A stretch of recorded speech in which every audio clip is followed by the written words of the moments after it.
الحمدللہ وکفی وسلام علی عبادہ الذین اصطفی اما بعد۔ ناظرین محترم، آج ہمارے فہم دین کا 9واں سبق ہے۔ آج کے سبق میں ہم تیمم کے احکام پڑھیں گے۔ ناظرین محترم، تیمم کے اندر کچھ فرائض ہیں، کچھ سنتیں ہیں اور کچھ تیمم کے صحیح ہونے کی شرائط ہیں۔ ہم سب سے پہلے تیمم کے فرائض پڑھتے ہیں۔ تیمم کا سب سے پہلا فرض نیت کرنا ہے، یعنی انسان نماز کے صحیح ہونے کے لیے ضروری ہے کہ تیمم کرنے والا شخص 3 باتوں میں سے کسی ایک بات کی نیت کرے۔ حدث سے پاکی حاصل کرنے کی نیت کرے۔ نمبر 2، نماز کے مباح ہونے کی نیت کرے۔ نمبر 3، کسی ایسی عبادت مقصودہ کی نیت کرے جو طہارت کے بغیر صحیح نہیں ہوتی، جیسے نماز جنازہ، سجدہ تلاوت وغیرہ۔ لہذا اگر کسی شخص نے قرآن کریم کو چھونے کی نیت سے تیمم کیا تو اس تیمم کے ساتھ نماز جائز نہیں ہوتی، کیونکہ قرآن کریم کو چھونا عبادت مقصودہ نہیں، اور عبادت مقصودہ سے مراد ایسی عبادت ہے جو خود مقصود ہو، کسی اور عبادت کا آلہ اور ذریعہ نہ ہو۔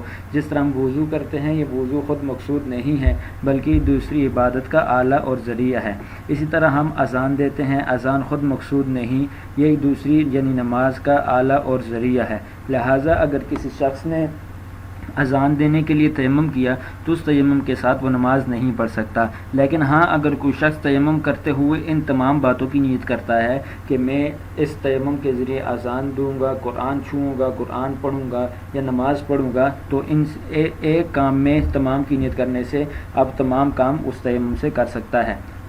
دوسرا فرض تمام چہرے کا مسح کرنا ہے، ایک مرتبہ پورے چہرے کا مسح کرنا تیمم کے اندر دوسرا فرض ہے، اور تیسرا فرض دونوں ہاتھوں کا کن سمن مسح کرنا، یہ تیسرا فرض ہے۔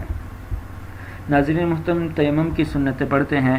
تیمم کرتے وقت شروع میں ہم نے بسم اللہ الرحمن الرحیم پڑھنا ہے۔ نمبر 2، ترتیب کا خیال رکھنا ہے کہ پہلے ہم نے چہرے کا مسح کرنا ہے، پھر ہاتھوں کا کن سمن مسح کرنا ہے۔ نمبر 3، چہرے اور ہاتھوں کی مسح کے درمیان فضول کام نہیں کرنا۔ نمبر 4، مٹی پر ہاتھ مارتے ہوئے اپنے ہاتھوں کو آگے پیچھے حرکت دینا ہے۔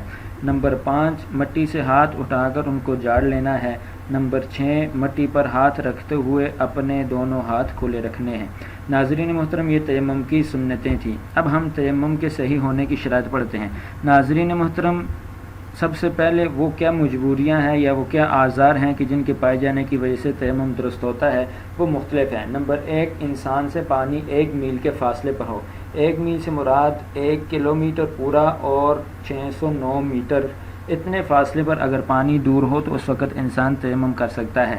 نمبر 2، پانی تو انسان کے پاس موجود ہے لیکن اس کا اپنا غالب گمان یہ ہے یا ڈاکٹر نے اس کو یہ بتلایا کہ اگر اس نے پانی استعمال کیا تو پانی کا استعمال اس کے لیے نقصان دہ ہے، تو اس صورت میں انسان تیمم کر سکتا ہے۔ اسی طرح انسان کو دشمن کا خوف ہے کہ اگر وہ پانی لینے کے لیے گیا تو دشمن اس کو نقصان پہنچا سکتا ہے، تو ایسی صورت میں انسان کے لیے تیمم کرنا جائز ہو جاتا ہے۔ اسی طرح نماز عیدین یا نماز جنازہ کے نکل جانے کا غالب گمان ہو تو ایسی صورت میں ان کے لیے تیمم کرنے کی اجازت ہے۔ یہاں پر ایک اصول ہے کہ یعنی ہر وہ نماز کے جس کا نائب نہ ہو، اس نماز کے لیے انسان کو تیمم کرنے کی اجازت ہے اگر اس کے نکل جانے کا خوف ہو۔ اس لیے اب یہ دیکھیں، نماز عیدین جو ہیں ان کا کوئی نائب نہیں ہے۔ اسی طرح نماز جنازہ، اگر یعنی جو شخص تیمم کرنے والا ہے اگر وہ نماز میت کا ولی نہیں ہے تو اس کے لیے اس بات کی شریعت نے اجازت دی ہے کہ وہ نماز جنازہ کو اس کو نکل جانے کا خوف ہو تو وہ تیمم کر لے تاکہ نماز جنازہ میں شریک ہو جائے۔ لیکن اگر وہ میت کا ولی ہو تو اس صورت میں اس کے لیے تیمم کی اجازت نہیں، کیونکہ اس کے لیے نماز جنازہ روکا جا سکتا ہے۔ نمبر 2، تیمم کسی ایسی چیز سے کیا جائے جو زمین کی جنس سے ہو، مثلا پتھر ہو گیا، چونا، ماربل، ٹائل، ریت وغیرہ، یہ زمین کی جنس میں سے ہے۔ اب کیسے ہمیں معلوم ہوگا کہ کون سی چیز زمین کی جنس میں سے اور کون سی زمین کی جنس میں سے نہیں ہے؟ اس کے لیے اصول ہے کہ جو چیزیں جلانے سے نہ جلیں، پگھلانے سے نہ پگھلیں اور مٹی میں مل جانے سے نہ گلیں، تو ایسی اشیاء زمین کی جنس میں سے ہے۔ تو اب مثال کے اندر جتنی بھی چیزیں ہم نے ذکر کی ہیں، ان تمام چیزوں کے اوپر ان اصول کو فٹ کیا جائے تو یہ سارا اصول ان پر فٹ آتا ہے۔ ماربل اور ٹائلیں ایسی ہیں کہ ان کو اگر جلایا جائے تو جلتی نہیں، پگھلائی جائیں تو پگھلتی نہیں، مٹی میں ملائی جائیں تو گلتی نہیں، اس لیے زمین کی جنس میں سے ہے۔ لیکن اگر کوئی لوہا ہے، تانبا ہے، سونا ہے، چاندی ہے، یہ ایسی چیزیں ہیں کہ یہ جلانے سے یا پگھلانے سے پگھل جاتی ہے، اس لیے زمین کی جنس میں سے نہیں ہے۔ نمبر 3، مکمل چہرے اور دونوں ہاتھوں کا مسح اس طرح کرنا ہے کہ کوئی جگہ مسح سے خالی نہ رہے۔ اگر کوئی جگہ خالی رہ گئی تو مسح تیمم درست نہیں ہوگا۔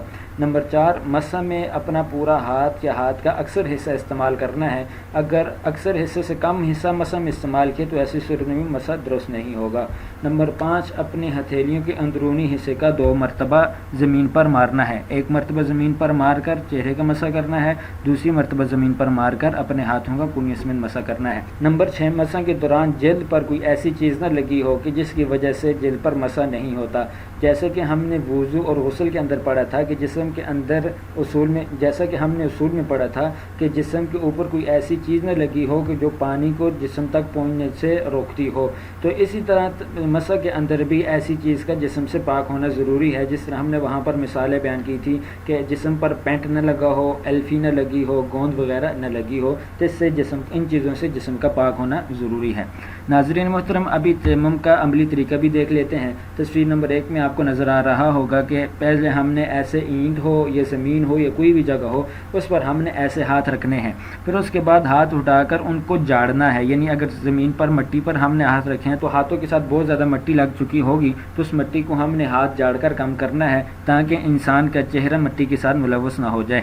پھر اس کے بعد اپنے چہرے کا مسح کرنا ہے، جس طرح تصویر نمبر 5 میں آپ کو نظر آ رہا ہوگا کہ اس طرح ہم نے پورے چہرے کا مسح کرنا ہے، یعنی جو ہم نے وضو کے اندر حد بیان کی تھی کہ پیشانی کے بالوں سے لے کر تھوڑی کے نیچے تک، ایک کان کی لو سے دوسرے کان کی لو تک، یہ پوری چہرے کی حد ہے، یہاں تک ہم نے پورے چہرے کا مسح کرنا ہے، کوئی جگہ خالی نہ رہے۔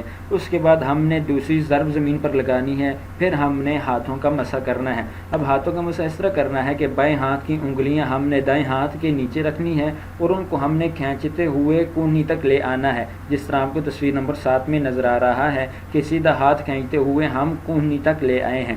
اس کے بعد جب ہم کونی سے واپس پھر انگلیوں کی طرف لے کر جائیں گے تو پہلے ہم نے انگلیاں نیچے رکھی تھی، اب جو پیچھے ہتھیلی کا جو حصہ باقی بچ گیا تھا اس کو ہم بازو کے اوپر رکھیں گے اور کھینچتے ہوئے انگوٹھے کی طرف لے آئیں گے، جس طرح آپ کو تصویر نمبر 9 اور 10 میں نظر آ رہا ہے۔ پھر ہم نے ساتھ ہی میں جس وقت ہم انگوٹھے کی طرف لے آئیں گے تو بائیں ہاتھ کے انگوٹھے کو دائیں ہاتھ کی پشت پر رکھ دیں گے اور باقی انگلیاں دوسری انگلیوں میں داخل کر کے ساتھ میں ہم انگلیوں کا خلال بھی کر لیں گے۔